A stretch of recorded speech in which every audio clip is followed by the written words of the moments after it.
하나님의 사랑과 은총으로 오늘도 승리하는 하루가 되길 바랍니다. 오늘 3월 19일 목요일 날 아침입니다. 오늘 말씀은 침묵의 임재와 생활의 임재, 이 두 가지를 비교해 보면서 하나님께서 우리들을 축복하시는 이 두 가지 임재가 모두가 이루어지는 귀한 시간 되길 바랍니다.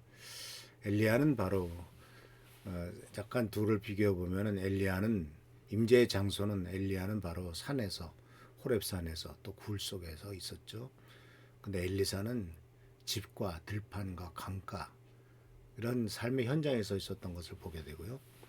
바로 또 임재의 방식으로서 엘리야에게는 세미한 소리와 침묵 속에서 하나님 말씀하시는데, 엘리사의 경우는 기름과 떡과 치유와 도끼 같은 일상생활 속에서 하나님의 임재하셨죠. 또 차원으로서는, 임재의 차원으로서는 초월적인 것이 엘리야라면 내재적이고 구체적인 것이 엘리사였습니다. 그리고 또한 엘리야는 침묵과 고독과 경외 속에서 하나님을 깨달았다면, 엘리사는 필요와 위기와 순종을 통해서 깨달았죠. 그래서 이 엘리야는 좀 더 깊은 영성이지만 엘리사는 넓은 영성이라고 하는 것을 보게 됩니다. 그런데 이러한 두 가지 영성은 사실은 침묵과 일상의 영성은 서로 대립하는 게 아니죠. 상호 보완적입니다. 즉 엘리야의 영성이 없이 엘리사의 영성만 있다면 하나님은 필요를 채워주는 수단이 되고, 경외심은 사라지고 하나님에 대한 경배가 약해지죠. 신앙은 잘못하면 거래가 됩니다. 하나님 나 이런 거 채워주십시오. 그리고 하나님의 임재는 나의 필요를 위한 소비재가 되고 만죠. 그러나 엘리사의 영성 없이 엘리야의 영성만 있으면 일상과 단절된 신앙이 되겠죠. 주일에는 은혜 받았는데 월요일이 문제야라고 하면서 임재는 특별한 순간에만 국한되고 나머지 삶은 내가 하고 싶은 대로 하면서 공허해지는 결과를 가져가게 됩니다. 그래서 우리는 이것이 통합적으로 우리의 삶에 적용이 되어야 되는데, 바로 침묵 속에서 하나님의 음성을 듣는 거죠. 기도와 묵상과 침묵의 훈련을 통해서 하나님의 살아계심을 느끼죠. 그리고 또한 일상 속에서도 하나님의 손길을 봅니다. 매일매일 살아가는 삶, 경제적인 문제, 관계, 노동, 돌봄에 의해서 하나님을 인식하는 거죠. 그래서 이것이 어떻게 효과적으로 우리의 삶에서 적용될 수 있으냐 하는 것은, 침묵은 우리의 일상을 해석합니다. 침묵 속에서 생각해 보죠. 침묵 속에서 하나님의 은혜와 하나님의 말씀을 스스로 묵상해 봅니다. 그런데 일상은 그 침묵에서 깨달은 것을 구체화하는 거죠.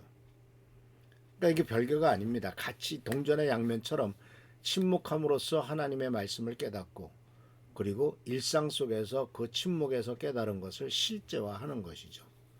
그래서 바로 침묵은 도피가 아니라 참여를 위한 준비로서 침묵 속에서 하나님을 만나고, 그리고 거기서 만난 하나님을 세상 속에서, 이 세상에서 하나님을 증거하는 일을 우리가 하게 되는 것입니다.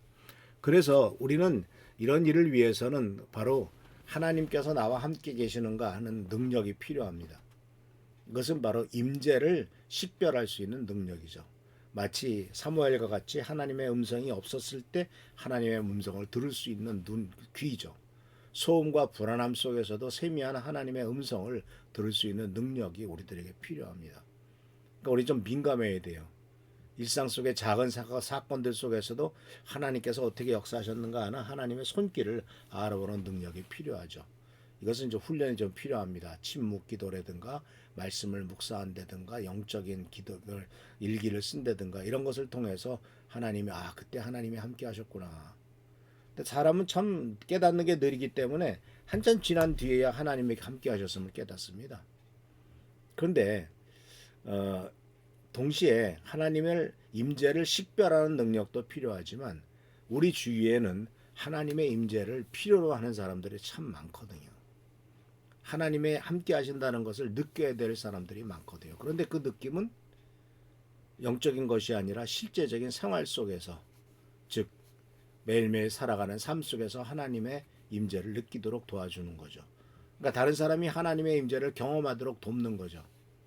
이것은 상담하거나 돌보거나 환대하거나 실제로 우리들의 생활 속에서 하나님의 함께 하심을 느끼도록 하는 능력. 마치 엘리사가 과부를 도와주고 또한 아버지 하나님의 역사를 실생활 속에서 나타나게 했던 것처럼, 이와 같이 죽은 자를 살리고 했던 것처럼, 이런 것들이 바로 하나님께서 함께 하심을 느끼게 하는 능력이고, 이것은 바로 엘리사가 특별히 이것을 보여주는 것이죠.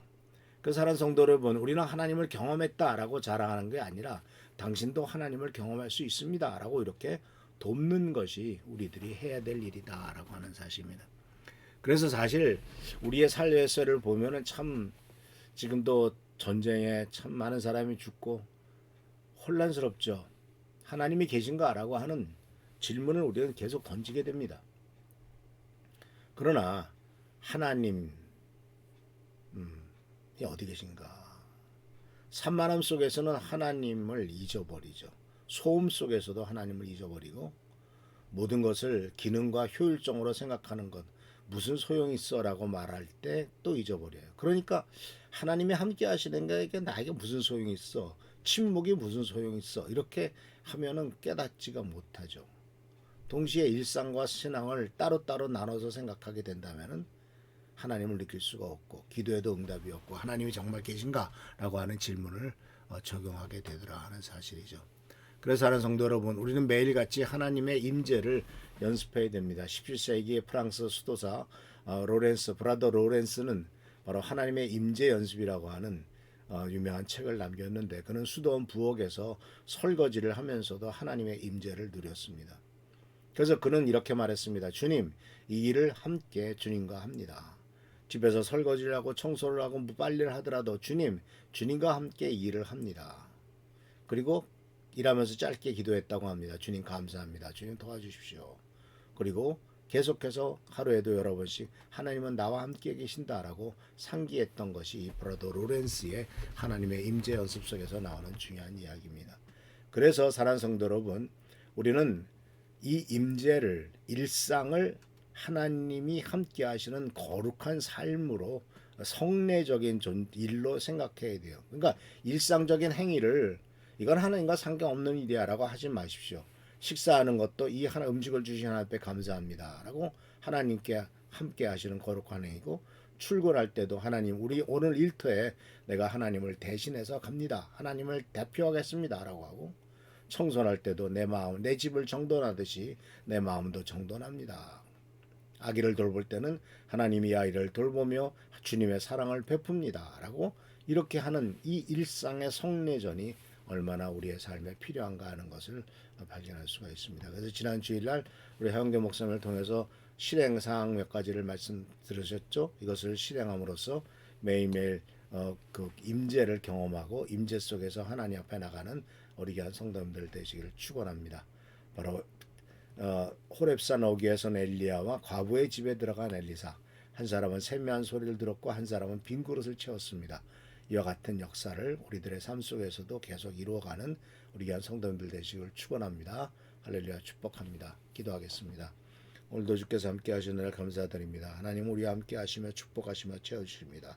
놀라운 능력과 은총과 은혜가 넘치도록 하시고 모든 일 하나님의 들어보신 것 도우심이 있도록 역사하옵소서. 주께 감사하고 예수 그리스도의 이름으로 축복하며 간절히 기도하옵나이다. 아멘. 주께서 함께 하시고 축복하신 귀한 하루가 되기를 축원합니다. 할렐루야, 축복합니다.